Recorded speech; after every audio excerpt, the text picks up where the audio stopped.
నమస్తే welcome to speed news.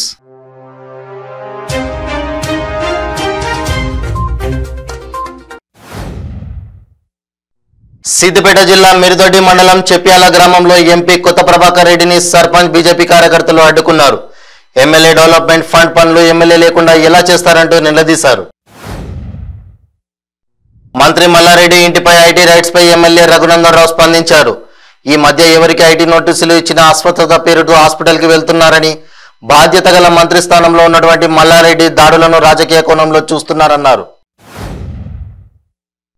Rangareddy జిల్లా షాద్నగర్ పోలీసులు శంషాబాద్ ఎస్ఓటీ పోలీసుల సహాయంతో చాకచక్యంగా వ్యవహరించి జాతీయ రహదారి 44 మీదుగా హైదరాబాద్కు అక్రమంగా తరలిస్తున్న గంజాయిని పట్టుకున్నారు।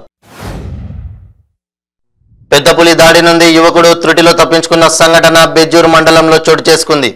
కుమరం భీం ఆసిఫాబాద్ జిల్లా బెజ్జూరు మండలం నాగపల్లి గ్రామానికి చెందిన శ్రీనివాస్ పులి దాడి నుంచి త్రుటిలో తప్పించుకుని బయటపడ్డాడు।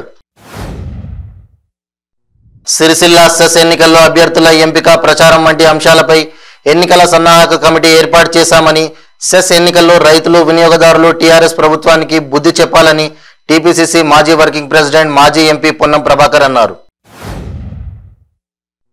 సీఎం కేసీఆర్ ను చూసి మోడీ ప్రభుత్వంలో భయం మొదలైందని, రానున్న రోజుల్లో మోడీ ప్రభుత్వ పతనం తప్పదని పీర్జాదిగూడ మేయర్ జక్కా వెంకటరెడ్డి ఆగ్రహం వ్యక్తం చేశారు। ముఖ్యమంత్రి జగన్మోహన్ రెడ్డి నర్సాపురం సభలో మహిళల చున్నీలను తీయించడాన్ని జనసేన వీర మహిళలు తీవ్రంగా ఖండించారు। విశాఖ జీవీఎంసీ గాంధీ విగ్రహం వద్ద నిరసన కార్యక్రమాన్ని చేపట్టారు। ఆంధ్రప్రదేశ్ రాష్ట్ర ప్రజలు ప్రతిపక్షాల బాగోతాలన్నీ గమనిస్తున్నారని రాష్ట్ర ప్రభుత్వ విప్ చోడవరం శాసనసభ్యులు కరణం ధర్మశ్రీ అన్నారు। మీకు ముందు ఆంధ్రప్రదేశ్ రాష్ట్ర ప్రజలే సమాధానం చెబుతారన్నారు। ఆంధ్రప్రదేశ్ పోస్టల్ సర్కిల్ ఆధ్వర్యంలో విశాఖలో ఈ నెల 23 నుంచి 25 వరకు రాష్ట్ర స్థాయి స్టాంపుల ప్రదర్శనను ప్రతిష్టాత్మకంగా నిర్వహిస్తున్నామని పోస్ట్ మాస్టర్ జనరల్ డివిఎస్ఆర్ మూర్తి వెల్లడించారు। విజయనగరం జిల్లా రాజాం నగర పంచాయతీ పరిధిలో ఉన్న జేకే చికెన్ దుకాణంలో విద్యుత్ షాక్తో యువకుడు ప్రాణాలను కోల్పోయాడు। విజయనగరం జిల్లా గరివిడి మండలం దువ్వాం గ్రామంలో ప్రజాభిప్రాయ సేకరణ రసాభాసగా మారింది। ప్రజాభిప్రాయ సేకరణ రాజకీయ రణరంగంగా మారింది। సంక్షేమ పథకాల పంపిణీలో స్థానిక వైసీపీ నాయకులపై విమర్శలు చేసిన మాజీ కాంగ్రెస్ ఎమ్మెల్యే అభ్యర్థిపై వైసీపీ నాయకులు దాడికి పాల్పడ్డారు। మరణ ధృవీకరణ పత్రం జారీకి లంచం తీసుకుంటూ ఇల్లంతకుంట మండల తహసీల్దార్ కార్యాలయ జూనియర్ అసిస్టెంట్ మహేశ్వరం వెంకట రాజకిషన్ ఏసీబీకి చిక్కాడు। బోయిన్పల్లి పోలీస్ స్టేషన్ దగ్గర హైడ్రామా చోటు చేసుకుంది।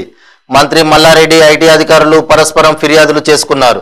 నకిలీ పత్రాలపై సంతకాలు చేయించుకున్నారని మల్లారెడ్డి ఫిర్యాదు చేయగా, దర్యాప్తునకు ఆటంకాలు సృష్టిస్తున్నారని ఐటీ సిబ్బంది ఫిర్యాదు చేసింది। జగిత్యాల జిల్లాలో పోలీసులు వేధిస్తున్నారని యువకుడు ఆత్మహత్యాయత్నం చేశాడు। జగిత్యాల జిల్లా మల్యాల మండలం బలవంతపూర్ గ్రామానికి చెందిన నక్కా అనిల్ అనే యువకుడు సెల్ఫీ వీడియో తీసుకుంటూ ఆత్మహత్యాయత్నానికి పాల్పడ్డాడు। భగవాన్ సత్యసాయి బాబా స్ఫూర్తితో మనందరం ముందుకు సాగడం జరుగుతుందని కేంద్ర మంత్రి కిషన్ రెడ్డి అన్నారు।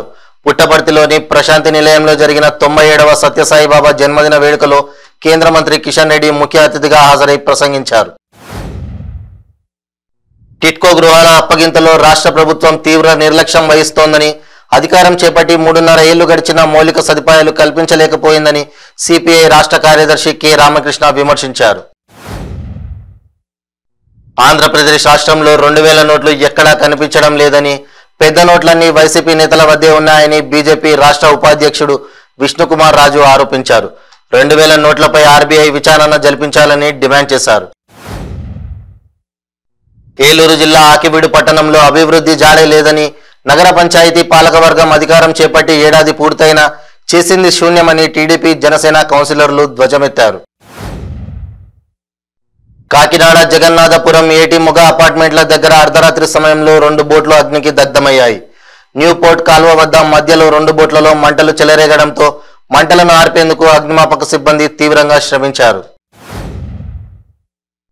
ప్రమాదవశాత్తు విద్యుత్ తీగలు తగిలి వరిగడ్డి తరలిస్తున్న ట్రాక్టర్ కాలిపోయిన సంఘటన కర్నూలు జిల్లా మంత్రాలయం పరిధిలోని పోదులకుంట గ్రామంలో చోటు చేసుకుంది। పోలీసు అధికారులు చట్టబద్ధంగా నడుచుకోవడం లేదని మాజీ మంత్రి టీడీపీ చింతకాయల అయ్యన్న పాత్రుడు అన్నారు।